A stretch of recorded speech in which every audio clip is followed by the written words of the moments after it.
छत्रपती संभाजी महाराजांबरोबर फितुरी होत असतानाचा साक्षीदार असणारा हा संगमेश्वर येथील सरदेसाईंचा वाडा. याच वाड्याने आपल्यातली फितुरी पाहिली, याच वाड्याने मुकरब खानाची दगाबाजी पाहिली, याच वाड्यामध्ये छत्रपती संभाजी महाराजांचे शेवटचे वास्तव्य होते. आज या वाड्याची खूप वाईट अवस्था आहे.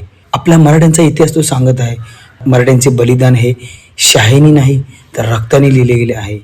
आज या वाड्याच्या खिडकीतून जर तुम्ही आत डोकावून पाहिले ना, तर ती दगडही दगड तुम्हाला आवाज देतील आणि तुम्हाला बोलतील, तुम्ही आलात पण तुम्हाला उशीर झाला.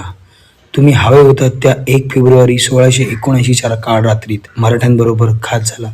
काय लढले ते आपले मराठे, काय लढले ते आपले महाराज.